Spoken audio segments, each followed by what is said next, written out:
ভেঙেছে ভারতের আত্রাই নদীর বাঁধ। এতে ভয়াবহ বন্যার ঝুঁকিতে বাংলাদেশ। মাত্র 4 মাস আগে পশ্চিমবঙ্গের দক্ষিণ দিনাজপুরের বালুরঘাটে আত্রাই নদীর ওপর নির্মিত বাঁধটি ফের ধসে পড়েছে।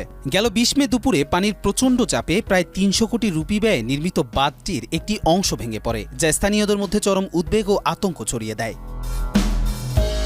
আত্রাই নদী বাংলাদেশ থেকে ভারতে গিয়ে আবারও বাংলাদেশের সীমান্তে প্রবেশ করে, ফলে ভারতের অংশে বাঁধ ভাঙার পরিণতি সরাসরি বাংলাদেশেও প্রভাব ফেলতে পারে। বিশেষজ্ঞদের আশঙ্কা, নদীর হঠাৎ পানি প্রবাহ বৃদ্ধির কারণে বাংলাদেশের উত্তরাঞ্চলের নিচু এলাকা প্লাবিত হওয়ার সম্ভাবনা রয়েছে। বন্যার ঝুঁকিতে থাকা বাংলাদেশের প্রধান অঞ্চলগুলো হল উত্তরাঞ্চলের জেলা, বিশেষ করে রাজশাহী ও নওগাঁ।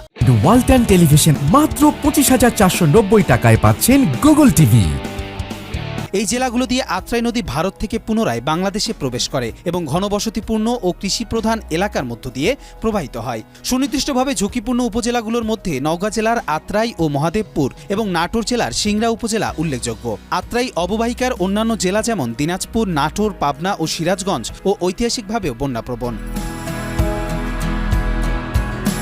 বাঁধটি প্রথমবার ভেঙে পড়েছিল চলতি বছরের ফেব্রুয়ারিতে। সে সময় তা জরুরি ভিত্তিতে মেরামত করা হয়, কিন্তু মেরামতের পর মাত্র কয়েক মাস যেতে না যেতে একই জায়গায় আবারও ধস দেখা দিল। স্থানীয়রা বলছেন, যদি দ্রুত সংস্কার না হয় তাহলে পুরো জনপদ পানিতে ডুবে যেতে পারে।